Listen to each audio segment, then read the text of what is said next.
সুপ্রভাত। আপনাদের সকলকে সাদর আমন্ত্রণ আমাদের কানাডার তুষার শীতল এই ওয়েদারের জীবনযাত্রায়। দেখুন,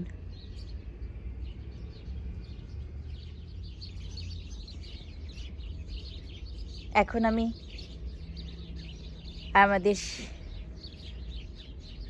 বাড়ির সামনে দরজায় দাঁড়িয়ে আছি। আমাদের বাগান তুষারের চাদরে ঢেকে আছে। তুষার ঝরছে অবিরল।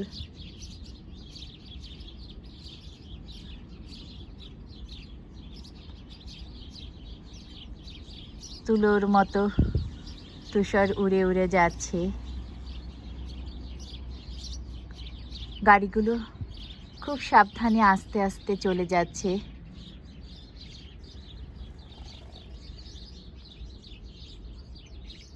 পাখিদের গান শুনতে পাচ্ছেন? এই যে আপ্রোপাইডের ঝোপে তাদের বাসা, তারা এখানে আশ্রয় নিয়েছে।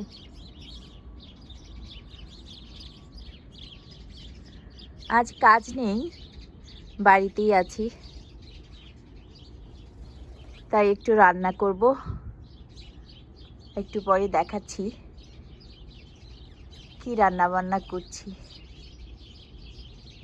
এই তুষার ভেজা দিনে।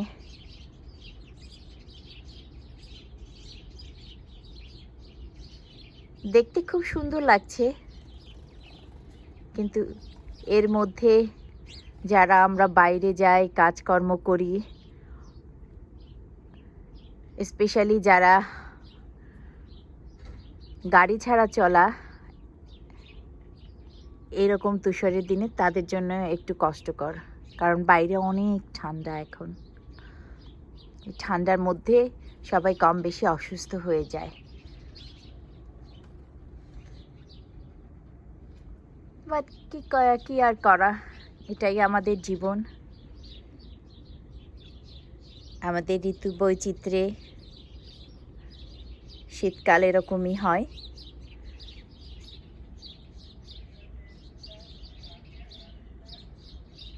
চলুন দেখি আজ কি রান্না করতে পারি, আপনাদের সাথে রান্নাটা শেয়ার করে নিই।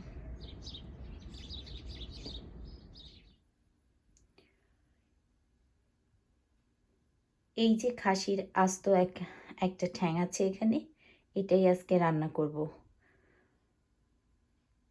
তার আগে একটু চা বসিয়ে দিয়েছি, দুটো এলাচি, দারচিনি পাউডার আর দুটো টি ব্যাগ দিয়ে দিয়েছি এখানে। এরপর ফুটে উঠলে একটু ওট মিল্ক এখানে অ্যাড করে দেব। সবারই একটু ঠান্ডা ঠান্ডা লাগছে। ইকবালও চাইলো যে একটা কাপ চা দাও, তাই চা বসিয়ে দিলাম। আমরা এই ওট মিল্কটা ব্যবহার করি, এটা কস্কো থেকে নেয়া। একটু অ্যাড করে দেই কিছুটা।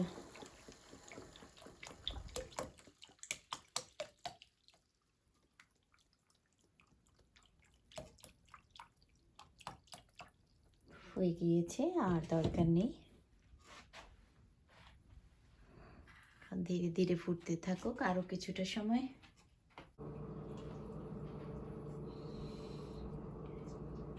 আমার চা বানানো শেষ।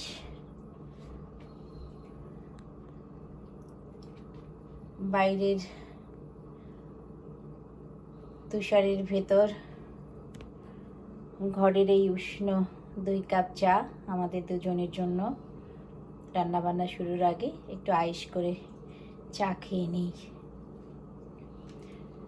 চা না খেলে কি আর বাঙালির জোশ লাগে কোনো কিছুতে? তাই বানিয়ে নিলাম 2 কাপ চা। আর এই যে দেখুন ইকবাল মাংস কেটে দিচ্ছে খুব সুন্দর করে। তোমার হয়ে গেলে চাটা নিয়ে নিও প্লিজ।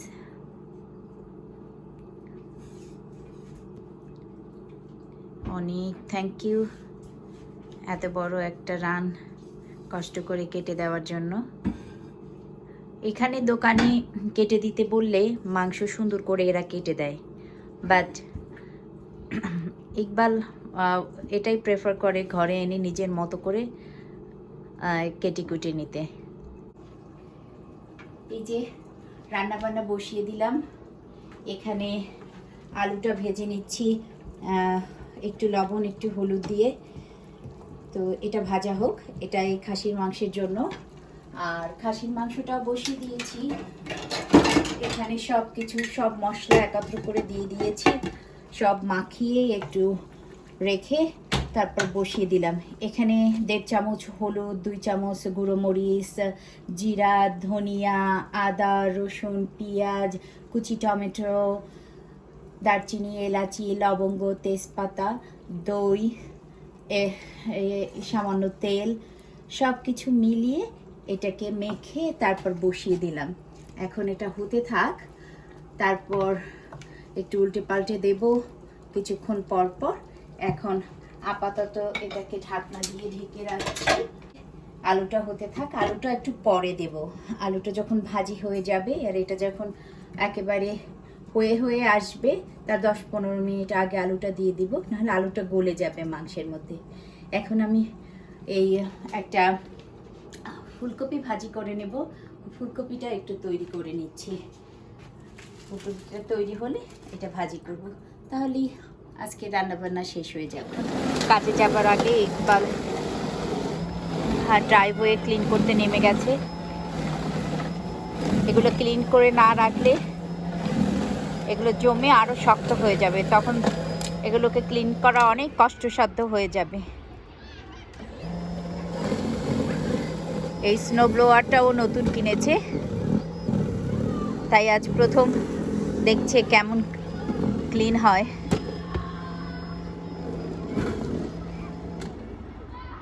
কত স্নো জমে গেছে।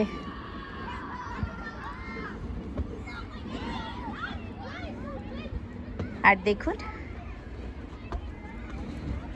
এই ছোট ছোট বাচ্চাগুলো কি সুন্দর মাঠের মধ্যে খেলাধুলা করছে। এখন ওদের রিসার্চ টাইম, সেজন্য তারা বেরিয়েছে। যে দেশে যেমন,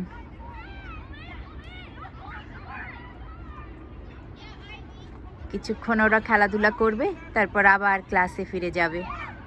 সবাই এখন স্নোতে খেলা করতে ব্যস্ত।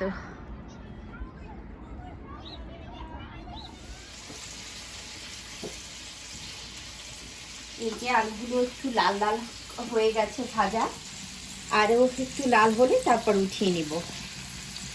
মাংসটা দেখি কি অবস্থায় আছে। আলুগুলো আর একটু ভাজা হোক, আরও 5 মিনিটের মতো লাগবে। দেখি মাংসটার কি অবস্থা। মাংসটা একটু নাড়া দিতে হবে। এখন এটাও কমে এসেছে বেশ খানিকটা।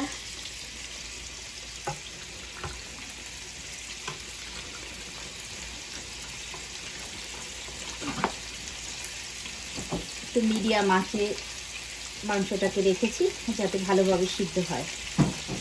এখানে খুব একটা পানি দিব না, যদি দরকার হয় বড় জোর 2 কাপ পানি দেব।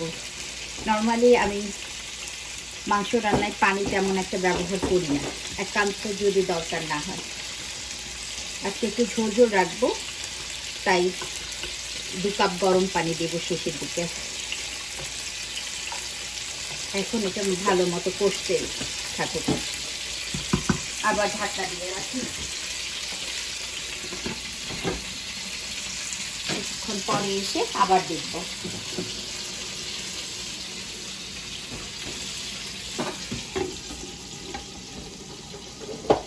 আলুগুলো এখন ভাজা হয়ে গেছে, লাল লাল হয়ে গেছে, এগুলো একটু তুলে নিই।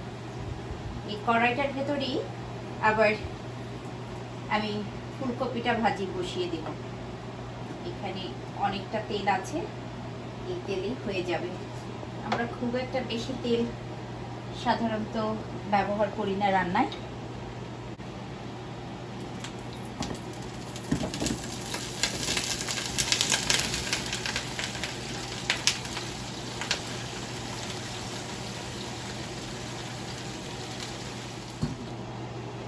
কলিফ্লাওয়ারগুলো দিয়ে দিলাম। এখন একটু হালকা হলুদ, একটু ক্রাশ চিলি, একটু ব্ল্যাক পেপার, একটু পাঁচফোড়ন, লবণ এগুলো দিয়ে দিয়েছি। এখন নেড়ে ঢাকনা দিয়ে রাখবো কিছুক্ষণ, তারপর মাঝে মাঝে উল্টে পাল্টে দিব। এই হাফ অ্যান আওয়ারের মতো সময় লাগবে এটা হতে, ততক্ষণ পর্যন্ত থাকুক এরকম। এটাকেও ঢাকা দিয়ে রেখে দিই, চলতে থাকুক। যে এখন ফুলকপি গুলোর উপরে কিছু পেঁয়াজ কুচি আর একটু গ্রিন টমেটো, এগুলো আমাদের গাছের ছিল, আর গ্রিন চিলি এগুলো আমাদের গাছের, ফ্রিজে রেখে দিয়েছিলাম। এটা বের করে এখন উপরে দিয়ে দিলাম। একটু নাড়াচাড়া দিয়ে আবার ঢেকে রাখবো। মরিচগুলো ভালো ঝাল আছে।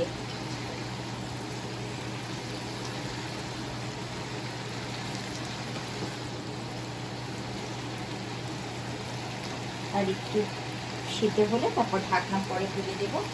এখন আলুগুলোকে মাংসের মধ্যে দিয়ে দিয়েছি।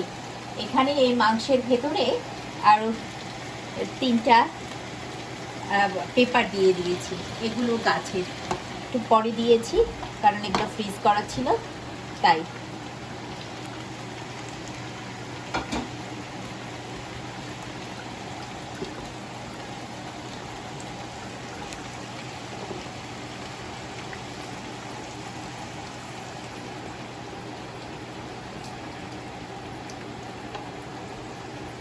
এখন একটু পানি দেব, 2 কাপের মতো গরম পানি।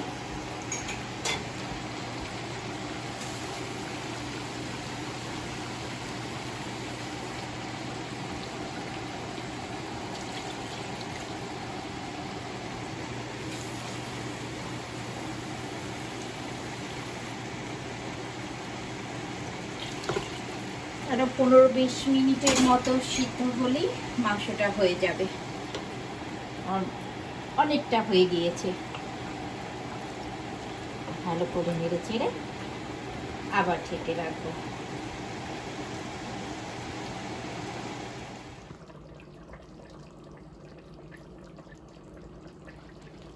খাসির মাংস রান্না শেষ হয়ে গেছে, ঝোলটা মাখা মাখা হয়ে এসেছে,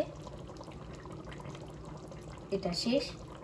আর ফুলকপিটা আগেই হয়ে গিয়েছিল, একটু লাল লাল করে ভেজে নিয়েছি। এই তো শেষ হয়ে গেল আজকের আমাদের এই তুষার দিনের রান্নাবান্নার দিন। এখন গরম গরম ভাতের সাথে আমরা দুপুরের খাবার খেয়ে নেব। আপনারা সবাই ভালো থাকুন, সুস্থ থাকুন, আনন্দে থাকুন। আবারও দেখা হবে অন্য কোনো একটা ভিডিওতে। ততক্ষণ পর্যন্ত ভালো থাকুন। বাই।